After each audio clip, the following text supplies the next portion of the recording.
When most people remember Rugrats, they think of baby adventures and goofy 90s animation. But hidden inside those bright colors was one of the sharpest marketing machines children's TV has ever built. The show wasn't only about babies exploring the world. It was about how to turn a cartoon into cash on a scale Nickelodeon had never seen before. By the late 1990s, Rugrats had become the first truly global merchandising powerhouse for Nickelodeon. Industry reports put total retail sales at over $1.4 billion by March 1999. That number covers toys, books, clothing, cereals, anything with a Rugrats logo, and it happened because the show itself planted the seeds. Inside the cartoon, kids beg for Reptar bars, collect Cynthia dolls, and sing along to Dummy Bears commercials. They're fake ads, but they work like real ones. So when a child saw a Reptar candy bar on a store shelf, it wasn't a new product. It was a promise already made and a wish fulfilled. Reptar was the crown jewel, Tommy's hero, and the show's built-in dinosaur empire. On screen, you'd see Reptar chocolate bars that dyed your tongue green, a new cereal in different colors and flavors, Reptar cookies and cookie jars, VHS tapes, a TV show within the show, and even Egyptian-themed candy ads. There were gold Reptar statues spitting fire, Reptar teddy bears in green and pink, a junior Reptar toy that foreshadowed a giant version, an arcade game, Reptar lamps, bandages, pajamas, space helmets, wagons, feet warmers, coloring and pop-up books, a snow globe, and a kid's suitcase. He had an ice show with professional dancers and choir, his own video cave, endless commercials, and even hit the in-universe news. Kids in the cartoon literally imagined themselves as Reptar, projecting every big desire onto a roaring green dinosaur. When the writers needed a contrast, they introduced Goober for a single episode, a knockoff mascot adults tried to push. The whole room went Goober-themed, but the baby's heart stayed loyal to Reptar, a sly lesson in brand power. The difference is obvious when Reptar hacks the kids. That's emotional market share you can't buy. Then came Dummy Bears, Chucky's sugar-sweet obsession and a loving parody of Care Bears.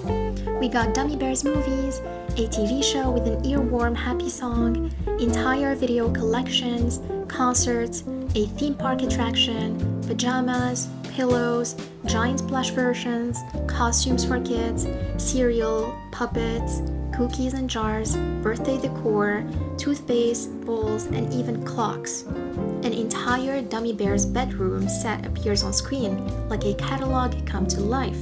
Finally, Cynthia, Angelica's beloved doll, gave the show its fashion-forward spark.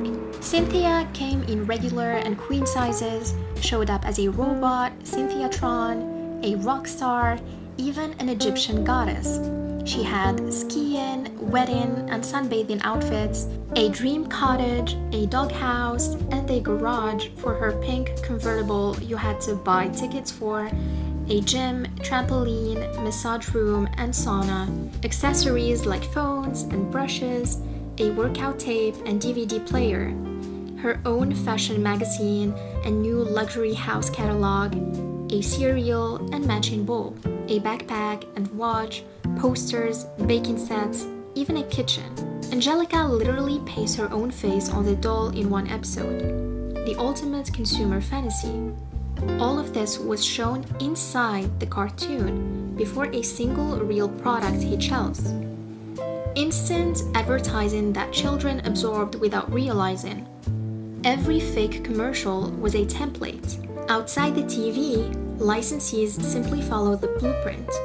Mattel for the dolls, candy makers for the bars, apparel companies for pajamas and bedding, and Viacom collected its cut.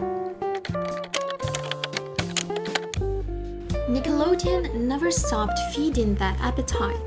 Its subscription Nick box shipped green and pink Reptar vinyl figures, spinning Reptar on ice kitchen timers, Tommy's ball as both a ball and a notebook with a screwdriver pen, cookie cutters, Chucky's mug, Cynthia dolls that came in 2 flavors, the messy wild hair classic, and the went down the drain disaster.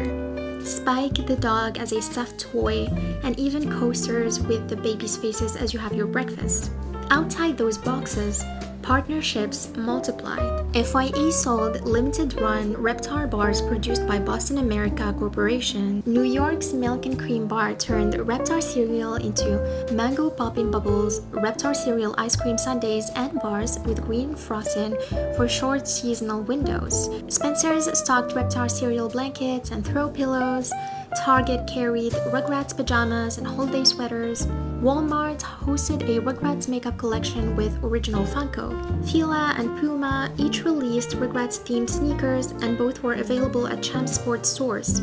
There were Susie Carmichael backpacks at Sprayground, Reptar sweat sets through Loot Crate, and a Loungefly enamel pin series. And in 2021, pop star Doja Cat dressed as Cynthia for Halloween, a viral moment that sent old Cynthia dolls skyrocketing on resale sites and reminded the internet that Rugrats nostalgia still sells. So whether you're sipping coffee from a Chucky mug or lacing up Reptar sneakers, the message is clear.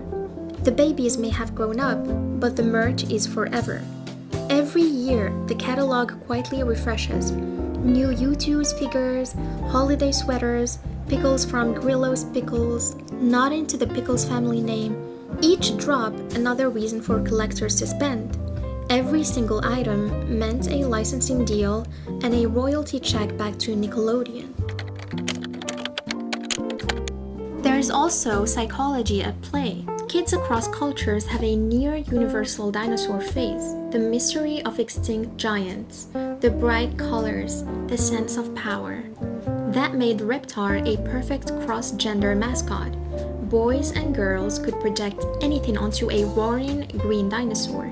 Cynthia, by contrast, was aimed squarely at kids who loved fashion dolls and role-play, giving girls a slightly edgy Barbie alternative. The Dummy Bears hid the sweet tooth of every preschooler, and Tommy's iconic screwdriver toy or his bowl became toddler-friendly starter props. By designing products that appealed to different play instincts, power fantasy, nurturing, collecting, Nickelodeon could sell to every corner of the toy aisle. All of that merchandise looked effortless, but the cash flow was carefully engineered. Nickelodeon and parent company Viacom rarely manufactured anything. They licensed the characters to outside companies and took a royalty on every unit sold. Toy giant Mattel handled the official Rugrats figures release and playset. Post-consumer brands produced cereal and snack tie-ins. Candy maker Boston America Corporation supplied the 2017 Reptar bars sold at FYE. Licensing deals in toys and food typically pay about 8 to 12% of the wholesale price back to the rights holder. Every plush, sneaker, and candy bar sent a slice of revenue straight back to Viacom without Nickelodeon ever owning or running a factory. Ironically, the show turns a mirror on itself. While the babies marvel at Reptar and the endless merchandise, the exhausted workers, warehouse pickers, delivery drivers, the cashier buried in toys, and the anonymous performer sweating inside the Reptar suit at live shows reflected the real underpaid labor that made all that magic possible.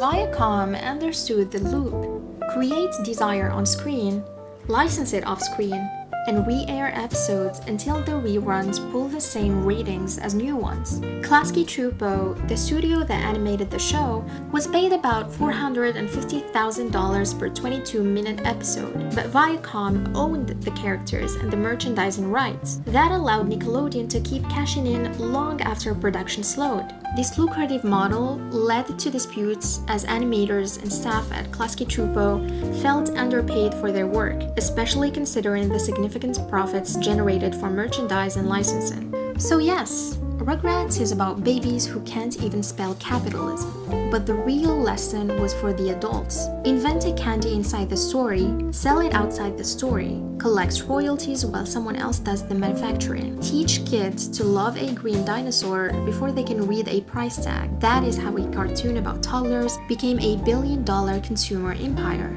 Thanks for hanging out with me on this trip down Rugrats memory lane. If you liked it, hit like, maybe share it with a friend who grew up on the show, and subscribe so you don't miss the next one. And tell me in the comments, did you have any of this merch? Or was there something you always wanted but never got? Thanks for watching!